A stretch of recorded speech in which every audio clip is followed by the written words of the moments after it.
Hello friends, welcome back to my channel দাদার study centre. তো বন্ধুরা, আজকের ভিডিওটিতে আমি টেন্সের পার্ট সিক্স ক্লাসে প্রেজেন্ট পারফেক্ট টেন্সের নেগেটিভ ইন্টারোগেটিভ সেন্টেন্স নিয়ে আলোচনা করব। তো চলো বন্ধুরা শুরু করছি। তো বন্ধুরা, যখন আমরা প্রেজেন্ট পারফেক্ট টেন্সের ইন্টারোগেটিভ নেগেটিভ সেন্টেন্স করব, তখন সূত্রটা একটু আলাদা হয়ে যাবে। সেটা কিনা দেখো, প্রথমে হ্যাজ অথবা হ্যাভ বসবে, মানে অক্সিলারি ভার্বটা আমাকে প্রথমে নিয়ে চলে আসতে হবে, তাই তো। এরপর কিনা সাবজেক্ট বসাতে হবে, এরপর নট, তাই তো।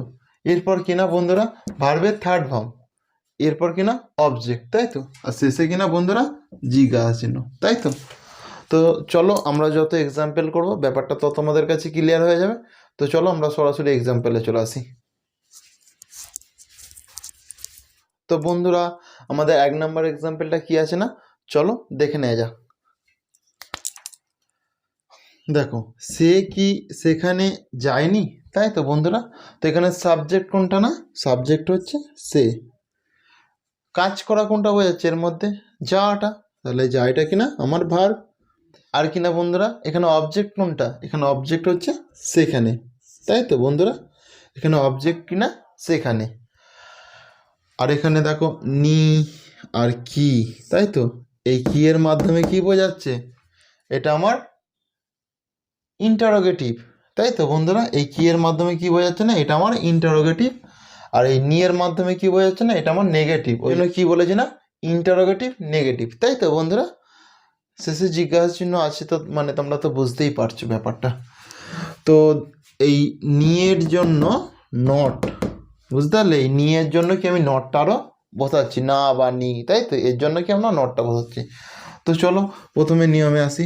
প্রথমে কি আছে, হ্যাজ অথবা হ্যাভ। তো বন্ধুরা, এই হ্যাজ অথবা হ্যাভ এটা আমরা কি দেখে বুঝতে পারবো, তোমাদের আগেই বলেছি। দেখো, এই সাবজেক্ট দেখেই আমাকে বুঝতে হবে এটা হ্যাজ হবে না হ্যাভ হবে, তাই তো, অক্সিলারি ভার্বটা। তো সর্বপ্রথম আমি কী করবো না, সাবজেক্টটা আগে বসিয়ে নেবো। তো দেখো, সে, সে মানে কি হি, তাহলে আমি আগে হি করে নিলাম, তাই তো। এরপরে দেখো, হি এর পর কি বসে বন্ধুরা, অক্সিলারি ভার্ব। হ্যাজ নাকি হ্যাভ, অবশ্যই হ্যাজ বসে, যেহেতু এটা থার্ড পারসন সিঙ্গুলার নাম্বার, সেই জন্য আমি হ্যাজটা বসিয়ে দিলাম। এই দেখো,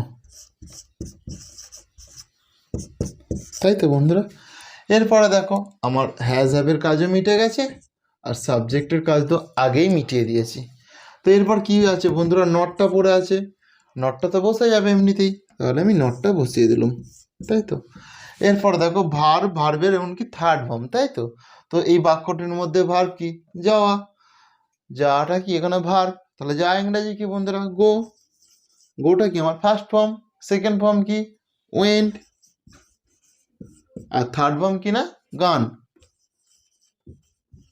তাহলে এটা ফার্স্ট ফর্ম, এটা সেকেন্ড ফর্ম, আর এটা থার্ড ফর্ম, তাই তো বন্ধুরা। তাহলে গো ওয়েন্ট গান হয়ে গেল। তাহলে আমরা এখানে কি করব না বন্ধুরা, আমাকে থার্ড ফর্ম চেয়েছে, তো তাহলে আমি গানটা লিখে দিলাম। তাহলে আমি এখানে কি করব, গান। তাহলে গান হয়ে গেল। এরপর কি না বন্ধুরা অবজেক্ট আছে, তো তো আমি অবজেক্টটা দেখো লিখে দেবো। তো আমার এখানে অবজেক্ট কি, সেখানে, তাহলে সেখানে ইংরেজি কি বন্ধুরা, দেয়ার, দেয়ার।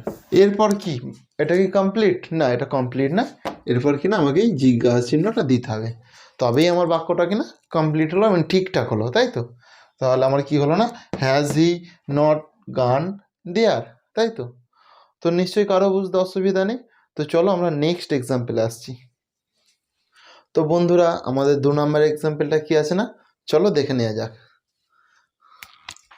আমাদের 2 নম্বর এক্সাম্পলটা হলো, তুমি কি এখনো ঘুমোওনি, তাই তো। তো বন্ধুরা এখানে সাবজেক্ট কোনটা না, তুমিটা হচ্ছে আমার সাবজেক্ট, ঘুমানোটা কি কাজ করা বোঝাচ্ছে, তাহলে ঘুমানোটা আমার ভার্ব, আর এখনো মানে কি এটা আমার অবজেক্ট, তাই তো বন্ধুরা। তো এখানে দেখো বন্ধুরা, নিয়মে প্রথম কি আছে, নিয়মে প্রথম কি আছে না, হ্যাজ অথবা হ্যাভ। এরপর কি সাবজেক্ট, আমার সাবজেক্টটা দেখে আমি আগের এক্সাম্পলটাতে বলেছিলাম যে আমাকে সাবজেক্টটা দেখে হ্যাজ নাকি হ্যাভ হবে সেটা বুঝে নিতে হবে, তাই তো। তাহলে আমি সাবজেক্ট তুমি, তাহলে তুমি ইংরাজি কি বন্ধুরা না, ইউ, ইউ, ইউ মানে তুমি, এরপরে দেখো হ্যাজ আর হ্যাভ, এই হ্যাজ আর হ্যাভের মধ্যে যে কোনো আমাকে একটা বসাতে হবে। আর বন্ধুরা ইউ এর পর সবসময় কি বসে? হ্যাভ। তো তাহলে আমি এখান থেকে হ্যাভটা চুজ করে নেবো। দেখো এখানে তাহলে কি হলো না, হ্যাভ ইউ, তাই তো। আচ্ছা, এরপরে দেখো নটটা আমার বসে গেল, কি বসে গেল না, নট, তাই তো। এরপর কিনা ভার্বের থার্ড ফর্ম। তো ভার্ব এখানে ঘুমানোটা তো কাজ করা বোঝাচ্ছে, ভার্ব ঘুমানোটা। আমরা ঘুমানো ইংরেজি কি জানি? স্লিপ। স্লিপের থার্ড ফর্ম কি? স্লিপড। স্লিপড, তাই তো বন্ধুরা। এরপর দেখো আমার কি, এরপর কি না, অবজেক্ট।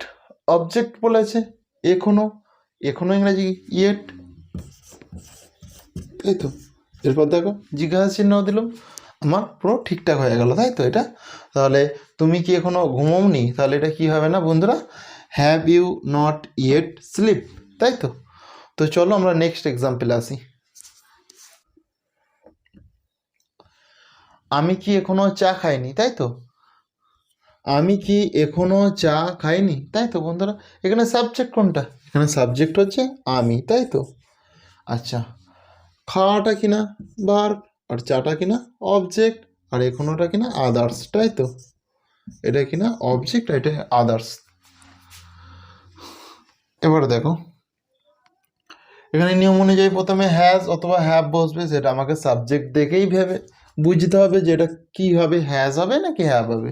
তাহলে আমি ইংরেজি কি? আমি ইংরেজি হচ্ছে আই, তাই তো। আমি ইংরেজি কিনা আই, তাই তো।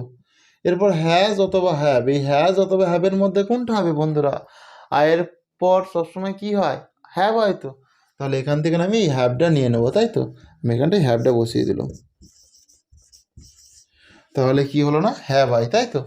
এরপর দেখো আমার অক্সিলারি ভার্ব আর সাবজেক্টের কাজটা মিটে গেল। এরপর কি পড়ে আছে বন্ধুরা? নট। তাহলে আমি এখানটায় নট বসিয়ে নেব, নট, তাই তো। এরপর দেখো ভার্বের থার্ড ফর্ম। তো ভার্ব, খাওয়াটা কি ভার্ব, কিন্তু এখানে ডিঙ্ক করা যাবে কিংবা টেক করা যাবে, তাই তো। ডিঙ্ক নয় টেক, তাহলে টেকের থার্ড ফর্ম কি? টেকেন। তো টেক টুক টেকেন, তাহলে আমি টেকেন করে দিলাম, টেকেন, তাই তো বন্ধুরা। এরপর কি আছে না, অবজেক্ট চা, তাহলে টি হয়ে গেল। এরপরে দেখো একটা আদার্স পড়েছে না এখনো, তাই তো, ইয়েট করে দেবো, জিজ্ঞাসা চিহ্ন দেবো, তাহলে আমার বাক্যটা কমপ্লিট হয়ে গেল, তাই তো। তাহলে কি হলো না, have I not taken tea yet, তাই তো বন্ধুরা। তো কারো নিশ্চয়ই বুঝতে অসুবিধা নেই। তো চলো আমরা নেক্সট এক্সাম্পলে আসছি। তো বন্ধুরা আমাদের 4 নাম্বার এক্সাম্পলটা কি আছে না, চলো দেখে নেওয়া যাক। আমাদের 4 নাম্বার এক্সাম্পলটা হলো, আমি কি আমার বইটি হারাইনি, তাই তো বন্ধুরা। এখানে সাবজেক্ট কোনটা? সাবজেক্ট হচ্ছে আমি, কিনা সাবজেক্ট কিনা আমি, তাই তো। আর হারাই, হারানোটা কি এখানে কাজ করা বোঝাচ্ছে, তাহলে আমি হারাইটা না ভার্ব করে দিলাম। এরপর কি, আমার বইটি কিনা আমার বইটি, এটা কি অবজেক্ট, তাহলে কি করে দিলাম না আমার বইটি অবজেক্ট। তো চলো বন্ধুরা রুলসে ফেলে দেখি কিভাবে ইজিলি করা যায়, তাই তো। তো নিয়ম অনুযায়ী প্রথমে হ্যাজ বা হ্যাভ হবে, সেটা আমাকে কী দেখে বুঝতে হবে না, সাবজেক্ট দেখে। তাহলে সাবজেক্টটা আমি আগে লিখে নিলাম, আমি আগে কিনা সাবজেক্টটা লিখে নিলাম। তাহলে আমি ইংরেজি কি বন্ধুরা আই হয়, তাহলে আমি এখানটায় আই লিখে নিলাম, তাই তো। এরপর দেখো হ্যাজ অথবা হ্যাভ, এই হ্যাজ আর হ্যাভের মধ্যে কি হবে বন্ধুরা? যে কোনো একটা হবে, সেটা কি হবে না, হ্যাভ হবে। তাহলে হ্যাভ আই, কি হলো না, হ্যাভ আই। এরপর কি নট বসবে তো, তাহলে নিয়ম অনুযায়ী আমি নটটা বসিয়ে দিলাম। এরপর কি না ভার্বের থার্ড ফর্ম। তো ভার্বের থার্ড ফর্ম, এখানে ভার্ব কি হারানো, হারানোটা ভাব, তাহলে হারানো ইংরেজি কি লস, লসের থার্ড ফর্ম কি লস্ট, তাহলে কি হলো না, হ্যাভ আই নট লস্ট, তাই তো। এরপর কি আছে বন্ধুরা, আমার বইটি, তাহলে কি মাই বুক,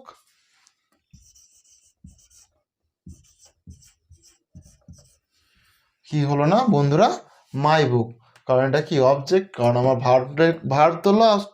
এরপর কি অবজেক্ট আসবো, অবজেক্ট হচ্ছে আমার বই, আর এরপর কি এসেছে, জিজ্ঞাসা চিহ্ন আছে, আমি জিজ্ঞাসা চিহ্ন দিয়ে দিলাম, তাহলে কি হলো না, আমার বাক্যটা কমপ্লিট হয়ে গেল, তাই তো? তাহলে কি হলো, have I not lost my book, তাই তো বন্ধুরা? তো নিশ্চয়ই কারো বুঝতে অসুবিধা নেই। তো চলো নেক্সট এক্সাম্পলে আসছি। তো বন্ধুরা আমাদের 5 নাম্বার এক্সাম্পলটা কি আছে না, চলো দেখে নেওয়া যাক।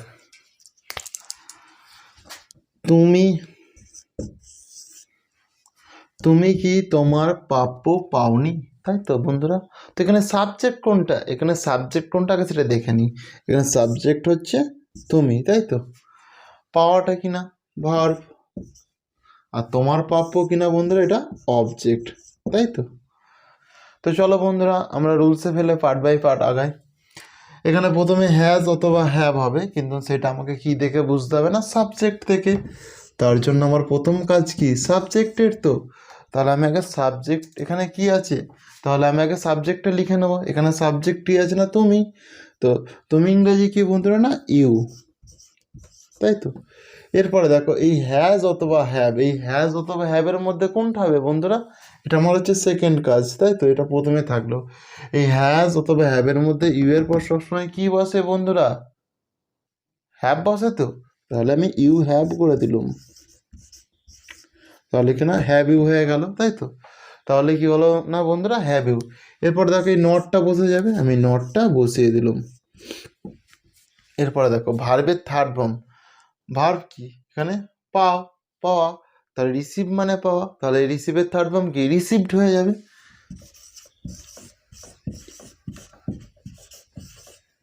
রিসিভড। আচ্ছা এরপরে দেখো এ কি অবজেক্ট, তো বন্ধুরা এখানে অবজেক্ট কি আছে, তোমার প্রাপ্য। তোমার তো তোমার প্রাপ্য ইংরেজি কি ইয়োর ডিউজ, তাই তো বন্ধুরা?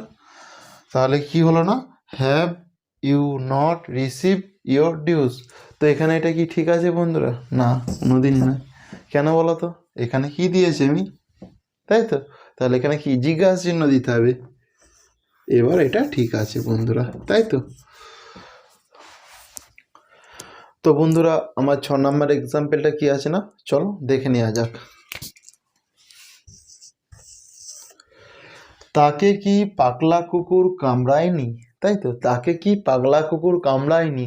তো এখানে সাবজেক্ট কোনটা বন্ধুরা, তোমরা প্রত্যেকে বলবে তাকে, না এখানে হচ্ছে পাগলা কুকুরটা সাবজেক্ট, কিনা পাগলা কুকুরটা আমার সাবজেক্ট, কামড়ানোটা কিনা ভার্ব। আর কাকে, তাকে, তো এটা কিনা বন্ধুরা আমার অবজেক্ট, তাই তো? তাহলে নিয়ম অনুযায়ী প্রথমে আমাকে কি হ্যাজ অথবা হ্যাভ বসাতে হবে, সেটা কি দেখে আমি বসাবো না, সাবজেক্ট দেখেই নিশ্চয়ই বসাবো। তাহলে পাগলা কুকুর আমি প্রথমে করে নিলাম না, এ ম্যাড ডগ। তাহলে কি হলো না বন্ধুরা, এ ম্যাড ডগ, তাই তো? আচ্ছা এ ম্যাড ডগ মানে একটা পাগলা কুকুর বোঝাচ্ছে, তাই তো? এটা কি তাই, তাহলে কি হবে, এই হ্যাজ আপের মধ্যে কি হবে না বন্ধুরা, হ্যাজ হবে। তাহলে আমি হ্যাজ বসিয়ে দিলাম, তাহলে কি বসিয়ে দিলাম না হ্যাজ, তাহলে হ্যাজ এ ম্যাড ডগ, তাই তো? এরপরে দেখো নট বসে যাবো আমার, তাহলে আমি নট বসিয়ে দিলাম, তাই তো বন্ধুরা? এরপর কি বলেছে ভার্বের থার্ড ফর্ম, তাহলে কামড়ান ইংরাজি কি বিট, বিটের থার্ড ফর্ম কি বিটেন। তাহলে কি হয়ে গেল না বন্ধুরা, বিটেন হয়ে গেল। এরপর কি অবজেক্ট পড়ে আছে, অবজেক্ট কি এখানে তাকে, তো আর তাকে ইংরাজি কি বন্ধুরা হিম। তো তাহলে আমি হিম বসিয়ে দিলুম, এরপর জিজ্ঞাসা চিহ্ন দিয়ে দিলাম, তাই তো? তাহলে কি হলো না বন্ধুরা, has a mad dog not bitten him, কারণ নিশ্চয়ই বুঝতে অসুবিধা নেই। তো বন্ধুরা তোমাদের যদি ক্লাসগুলি ভালো লেগে থাকে তাহলে এখানে টেন্সের প্লেলিস্ট দেওয়া হলো, তোমরা আগের ক্লাসগুলি না যদি দেখো তাহলে এখানে ক্লিক করে সেগুলি দেখে নাও। আর এখানে এর আগের ভিডিওটি দেওয়া হলো। তো আমি এখানেই আমার ক্লাসটি শেষ করছি।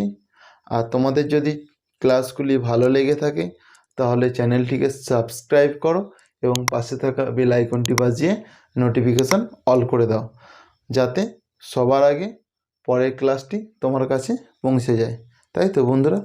তো এখানেই শেষ করছি, ওকে বাই, হ্যাঁ।